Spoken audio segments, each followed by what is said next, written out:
Merci à vous tous d'être ici avec nous aujourd'hui. I'd like to thank everyone for being with us today. First, I'd like to acknowledge that we are on the traditional territory of the Algonquin people. To my colleague, Secretary of State Mike Pompeo, thank you for being here in Ottawa today. And I'll let you put in your ears. Good. Go ahead. Aujourd'hui, thank you for being with us today. Mike Pompeo, merci d'être venu à Ottawa aujourd'hui. Secretary Pompeo, thank you for coming to Ottawa and for the fruitful discussions we've had today. Before our meetings here at the beautiful National Arts Centre, Secretary Pompeo and I visited the National War Memorial, the cenotaph symbolizing the sacrifice of all Canadian Armed Forces personnel who have served Canada in time of war. It was a reminder for me that so often when Canadian men and women serve, they do so alongside our American friends and allies, whether in the First and Second World Wars, in Korea, in the First Gulf War, in the Balkans, or in Afghanistan. Canadians have been proud to stand with you. Today, Canada and the United States are indispensable allies in the defense of North American soil and, through NORAD, of North American airspace. And of course, we're allies in the world. In NATO, we're working together to deter Russian aggression in Eastern Europe, with Canada leading a robust multinational battle group in Latvia and the US doing the same in Poland. NATO is the cornerstone of the North Atlantic security and defense, particularly now as we wrestle with old and new threats to North American and global security, including violent extremism, cyber attacks, and efforts by malign actors to undermine our democracies. Today, alongside our American allies, Canadian Armed Forces ships and maritime patrol aircraft are deployed under Operation Neon to ensure sanctions are imposed against North Korea. And the Deputy Commander of the United Nations Force in Korea is a Canadian. En tant qu'amis et alliés, le Canada et les États-Unis As friends and allies, Canada and the United States work together in many ways to keep our border, our people, and our countries safe. Nous travaillons ensemble pour soutenir la paix. We work together to support peace and security, sustainable development, and economic growth. Geography and history have given us a special and enduring trading relationship that has been a significant contributor to jobs and prosperity in both of our countries. $2.6 billion worth of goods and services move back and forth between our countries every single day. And as we both move forward in ratifying the new NAFTA, Canadians and Americans will continue to benefit from our unique and profitable economic relationship. The lifting of 232 tariffs in both directions earlier this year has had a further positive effect on trade between Canada and the United States. Depuis la fin de la Seconde Guerre mondiale, since the end of the Second World War, Canada and the United States have built a system that championed freedom and democracy and prevented regional conflicts from turning into total war. Today, Secretary Pompeo and I had the opportunity to discuss a number of critically important issues. Those include this weekend's meeting of G7 leaders in France, the crisis in Venezuela, Hong Kong, support for Ukraine in the face of ongoing Russian aggression, the situation in Kashmir, the Arctic, Japan and South Korea, the way towards ratifying the new NAFTA. I do want to take this opportunity to thank you personally, Mike, for the hard work you did, which contributed to a good outcome on NAFTA and 232. Made a big difference. And I also want to thank you for your continued support for Michael Kovrig and Michael Spavor. And I want to take this moment of giving thanks to our American friends to recognize Ambassador Kelly Craft. She's been with us today, and today is her last day in Canada. So thank you for giving us such a great ambassador, and thank you very much, Kelly, for your hard work here. We've really appreciated it. The bottom line is that Canada and the United States have enjoyed a strong partnership for all of our shared history, and we are committed to strengthening this partnership in the future. We are neighbors, we are friends, and we're an example to the world of what a strong bilateral relationship should be. Now, Mike and I also have one special connection. At ASEAN in Bangkok last month, he publicly celebrated the victory of my hometown basketball team. It turns out that as a former Wichita congressman, he is a fan of Fred VanVleet. And like all Torontonians, I am a fan of every single Raptor. So, thank you very much, Mike, for visiting us today. Merci. Christy, thank you. It's great to be here. It's great to be in Canada. My first official visit as Secretary of State. I had important and good meetings both with Chrystia today as well as with Prime Minister Trudeau. I thank them profusely for their solidarity with the United States on a wide range of issues. Chrystia mentioned many of them, but North Korea and Venezuela in particular, Canada has been a fantastic partner. And we discussed ways that the two nations could invest in our shared future together very broadly. More particularly, we discussed the urgency of advancing the United States-Mexico-Canada agreement through our legislatures. Politics cannot, indeed must not, get in the way of this monumental achievement for either of our nations. Every day, 400,000 people, in addition to the $2 billion plus you described, transit our shared border, and Canada is the primary market for more than 30 American states. The USMCA will ensure that this trade continues and strengthens even further, creating opportunities on both sides of our border and in Mexico as well. And if we've gotten the ball this far, we can get over the line together too. We have much to gain when we succeed and a great deal to lose should we fail. Our security partnership is just as strong as our economic partnership. Last year we celebrated the 60th anniversary of NORAD. Canada has also been an unwavering supporter of our pressure campaign and our subsequent diplomacy with North Korea. And with respect to Venezuela, which I mentioned briefly earlier, both of our nations have helped galvanize the support of over 53 other countries for the Venezuelan people to take back their country. As I discussed with Prime Minister Trudeau, as well as with Foreign Minister Freeland, the United States stands with Canada in the face of China's arbitrary and unacceptable detention of Canadian citizens. We're grateful, too, that Canada followed the rule of law and obtained and detained Huawei executive.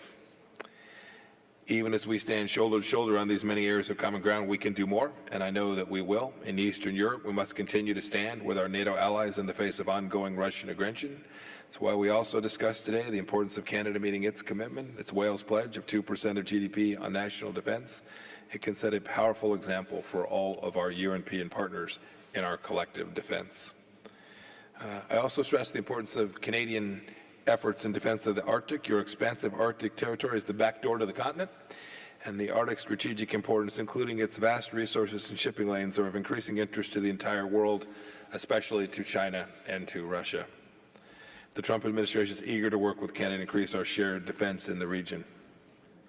In closing, when it comes to the economic and security relationship between the United States and Canada, the only thing outweighing our accomplishments is our potential.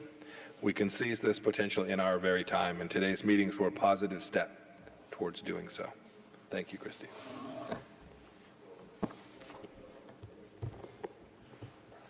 To Secretary Pompeo, I understand you're supporting our government in the case of the 2 detained Canadians in China. I'm wondering what specifically you've committed to. And to Minister Freeland, the steelworkers are denouncing the decision to lift tariffs on the illegally dumped steel from China in British Columbia and the LNG projects. I'm wondering if you can talk about why that decision was made in light of the 2 Canadians detained in China.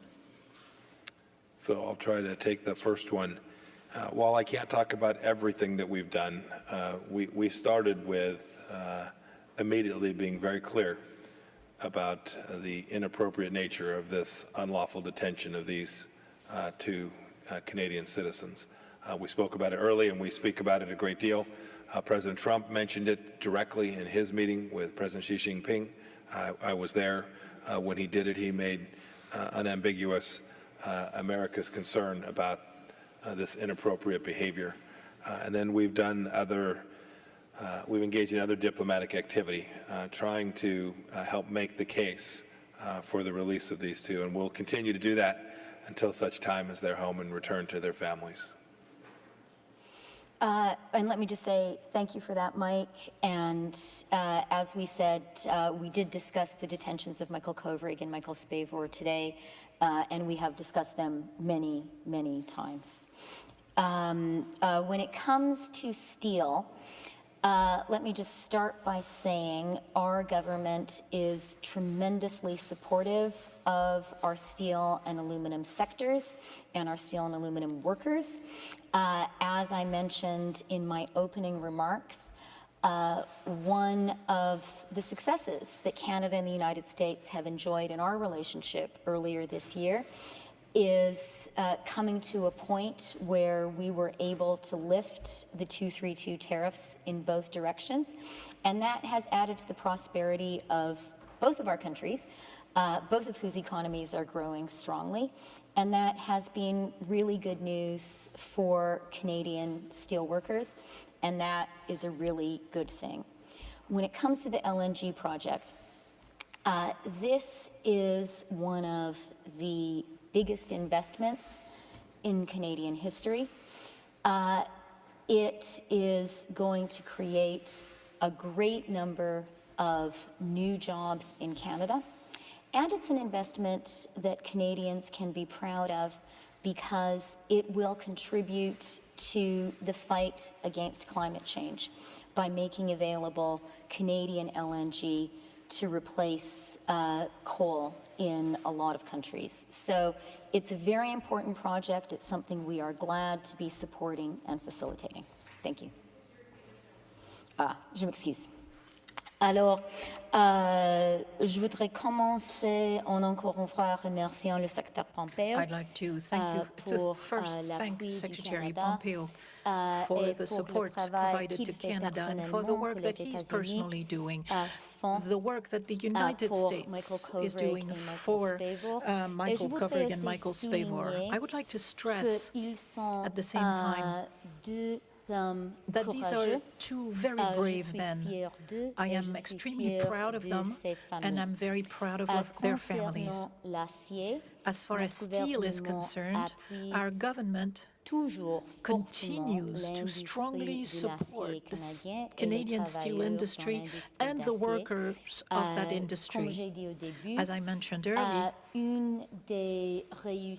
one of the achievements of the ties between the U.S. and Canada this year is the fact that we have managed to lift the tariffs between the two countries, the tariffs against Canadian steel. This is an excellent accomplishment for the Canadian economy, but also for the U.S. economy and for the workers of the sector. As far as LNG is concerned, it's an excellent project for Canada, it's a good project for Canadian workers, and it's a good project for the global environment as a whole. Thank you. Thanks. From the American side, we're going to have Laura Jakes from New York Times. Thanks very much. Mr. Pompeo, I'd like to ask you about Venezuela to start off with, please. Do the recent talks between the Trump administration and members of Mr. Maduro's regime signal any kind of shift in U.S. policy towards Venezuela, and especially given the lack of movement in the government there in the last 8 months? Would the United States recognize as legitimate an election with Mr. Maduro on the ballot? And Ms. Freeland, if you'd like to respond to any of that about Venezuela, I'd be happy, especially if you could comment on whether your government is thinking still about freezing all Venezuelan assets in Canada, as the United States has done. And Ms. Freeland, you talked a little bit about the Canadian citizens who are detained in China. I'm wondering if you've asked the United States to drop its extradition demand of Ms. Meng to help secure their release. Thank you. So the first question you asked, the predicate, is wrong. But the answer to the substantive question is no. There's been no change in U.S. policy.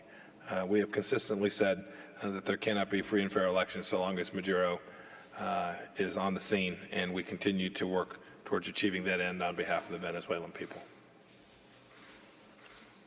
And just on Venezuela, if I could add, as Mike and I both said, it's an issue that we discussed today, that we have discussed in the past. Canada recognizes Juan Guaido as the interim president of Venezuela, and it is clear to us that Maduro and his regime are illegitimate. I would urge people to take a look at Michelle Bachelet's excellent report on the abuses being committed by the Maduro regime against the people of Venezuela. And it's really important to support their absolutely legitimate desire for democracy and human rights in their own country. Canada is very much engaged in our work as a member of the Lima Group in supporting Juan Guaido and the people of Venezuela. We have very strong sanctions in place against the Maduro regime. And we also believe that it is important to explore all possible paths to a resolution of the situation. With that in mind, I'll be traveling next week to Cuba for a bilateral meeting with the Cuban foreign minister. Canada has a long-standing and good relationship with Cuba. We work with Cuba on many levels, and one of the issues that we have been discussing with Cuba is Venezuela. As I said, we have a strong set of sanctions in place. We are constantly considering ways that our sanction regime should be updated. And actually, that's an area where we've worked very closely with the United States in using Magnitsky sanctions all over the world, very much including Venezuela.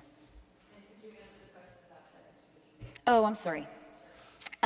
So when it comes to the cases of Michael Spavor and Michael Kovrig, as I said, we thank the U.S. for its support. And I think it's worth pointing out, maybe especially to our American visitors, that a great number of Canada's allies around the world have spoken out against these arbitrary detentions. And we thank all of those allies as well. Just last week, Heiko Maas, the German foreign minister, was in Canada on a bilateral visit, and he reiterated Germany's support and also was very clear publicly that Germany does raise this issue in its meetings with China. When it comes to the extradition request from the United States of Ms. Meng, Canada and the United States have an extradition treaty which has been in place for a long time. Not quite longer than I have been alive, but pretty close. Our border is the longest unmilitarized border in the world, and as Mike and I have both emphasized, we just do a lot of business. A lot of stuff happens across that border, and we need to have an extradition treaty in place for both of our countries to function well and for that border to work. When it comes to Canada applying our extradition treaty with the United States, it's not a political decision. The application of the extradition treaty is done under delegated authority by Canadian public servants, and that is as it ought to be. Extradition is a criminal justice matter. It is not a political matter. And the case of Ms. Meng is currently before the Canadian courts as it ought to be. As for the U.S. case against Ms. Meng, I think that's a matter for the U.S. and the U.S. criminal justice authorities. I just add there, your question took the Chinese line. Your question connected these two things. These are deeply different. The arbitrary detention of two Canadian citizens in China is fundamentally different as a human rights matter, as a rule of law matter. These are fundamentally different matters than the Canadian decision to use their due process and the rule of law to behave in a way that's deeply consistent with the way decent nations work. And so when you ask this question, you connect them up. That's what China wants to talk about. They want to talk about these two as if they are they're equivalent, as if they're morally similar, which they fundamentally are not.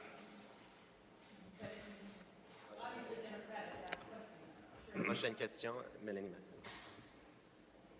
Bonjour, Madame Freeland. Je voudrais savoir ce que vous répondez au gouvernement chinois qui vous a ciblé directement, vous a nommé à la télévision d'État en vous demandant de cesser de vous immiscer dans les affaires intérieures de Hong Kong, de la Chine, et ne craignez-vous pas, parallèlement à ça, que votre dénonciation vienne compliquer encore davantage le sort des deux Canadiens que Pékin détient toujours arbitrairement? Et M. Pompeo, I'm not sure if I got your point about Meng Wanzhou quite well. I just wanted to know if you see her as a bargaining chip in the U.S.-China conflict, trade conflict. No. Madame Freeland? Go ahead. Concernant les liens entre la Chine et le Canada, le Premier ministre, dans son excellent discours hier, a expliqué clairement la position de notre gouvernement. Et je serais très content de répéter et de souligner la position que le Premier ministre a exprimée. Le Canada et la Chine ont des liens de longue durée. L'année prochaine sera le 50e anniversaire des liens diplomatiques entre le Canada et la Chine. C'est une relation dans beaucoup de domaines. Des domaines d'éducation, le domaine économique. Nous travaillons en étroite collaboration concernant l'environnement. Nous travaillons dans l'OMC. Je pense que j'ai déjà expliqué notre position concernant Michael Kovrig et Michael Spavor, et aussi la position de Mme Meng. En ce qui concerne Hong Kong, le Canada a un intérêt particulier. Il y a 300 000 Canadiens à Hong Kong, et c'est naturel et important pour le Canada de faire attention à ce qui se passe là. Le Canada aussi croit que l'idée d'un pays et du système est une importante idée pour Hong Kong et la Chine. Également les garanties de l'Assemblée pacifique pour les gens de Hong Kong. Et c'est ce que le Canada a dit, c'est ce que le Premier ministre a dit hier. Je voudrais aussi souligner que ce que le Canada a affirmé samedi était une affirmation conjointe avec l'Union européenne, avec Federica Mogherini. Je veux souligner ça pour expliquer que le Canada travaille en collaboration avec nos partenaire avec nos alliés. C'est important pour le Canada dans le monde de toujours défendre nos valeurs et notre intérêt national, et nous allons continuer de faire ça.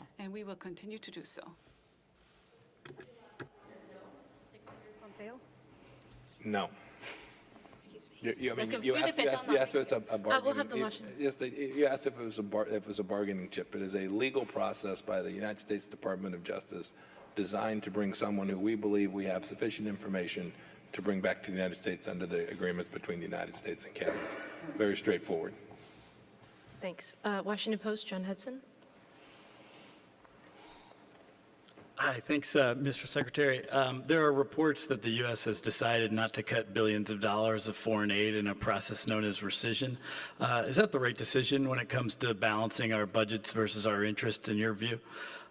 You also mentioned that you made some progress with your Canadian counterparts on the North Korea issue.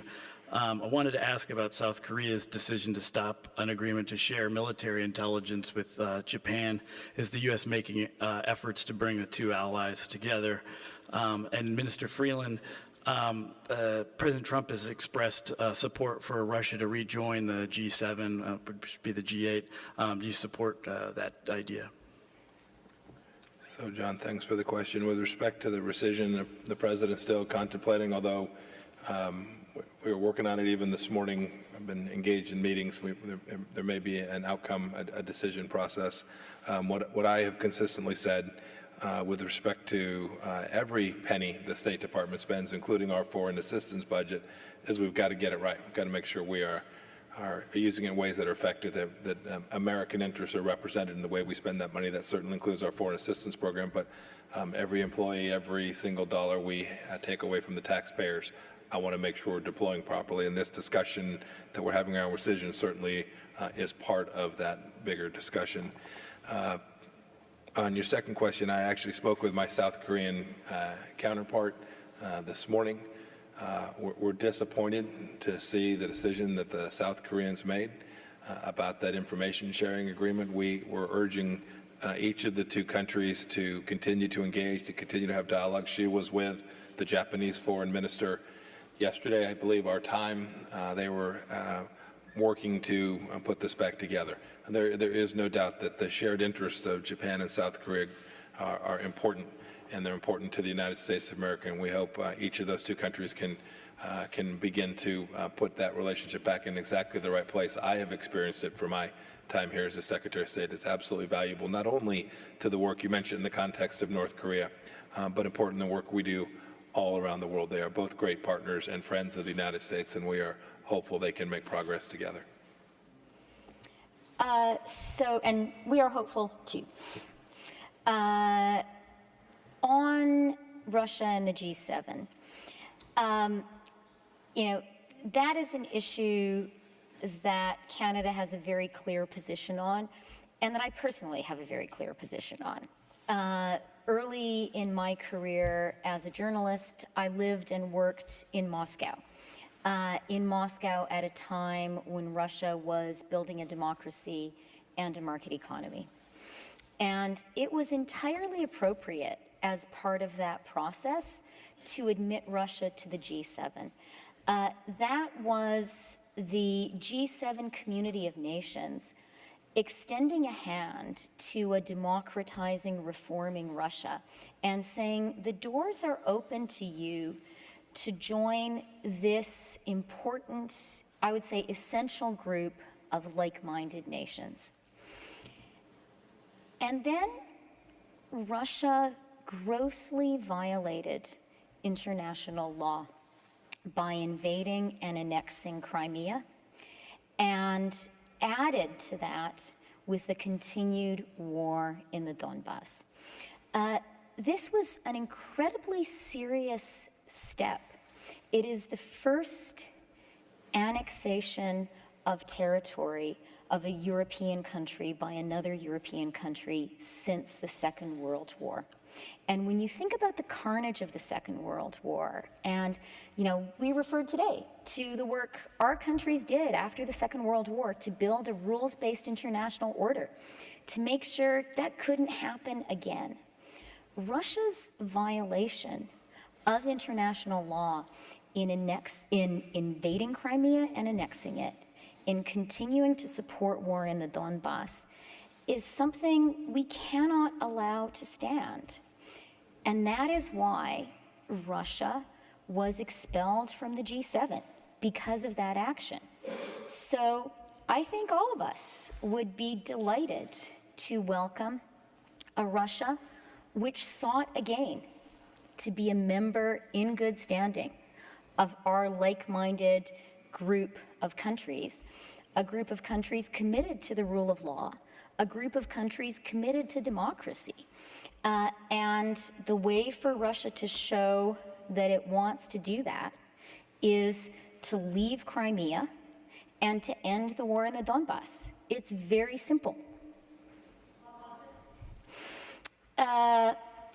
Le Canada a une position absolument claire Canada has taken a very concernant la clear Russie position et concerning le G7. Russia and the Et G7. c'est une position aussi personnelle pour moi. It's also my personal Quand position. j'étais beaucoup plus jeune, When I was much younger, j'étais journaliste I dans la worked Russie. as a journalist in Russia. Et j'ai vu les efforts très sérieux dans la personally Russie de saw construire very une serious efforts démocratie, in Russia to build une a marché democracy and to économique, build a market une économie economy. libre. Grâce à ces efforts, notre groupe Thanks des to these nations efforts, dans le G7, our group of nous avons G7 ouvert la porte countries et nous opened the avons door to décidé Russia d'inviter cette and decided to Russie invite réformiste this reformed Russia être une partie to be de notre part groupe des nations. of our group of nations. Et je pense que c'était la bonne chose à faire. I think Mais it was the right thing to do at the time. après quelques années, However, la Russie since then, a fait une chose qui va absolument contre Russia tous les has taken règles, toutes les actions valeurs that du are contrary G7. to all the Avec rules and values of the l'invasion G7 illégale et by l'annexion illégale de la illegally Crimée invading and annexing et Crimea avec la guerre qui continue and dans by le supporting Donbass. war in Donbass. C'est une grave crime contre l'ordre It's a international serious crime fondé sur against les règles. in Je the pense que international tout le rules-based monde order. sera très heureuse d'inviter la I Russie believe everyone will be more than happy d'être membre to invite encore Russia une fois to become du once G7, again a full une fois que la member of Russie the va G7 partir de la after Crimée, G7 va partir leaves du Donbass. C'est Crimea très and simple. after it leaves the Donbass. It's that simple. Okay, I think that's it. Thank you very much, everyone. And thank you very much, American friends, for visiting.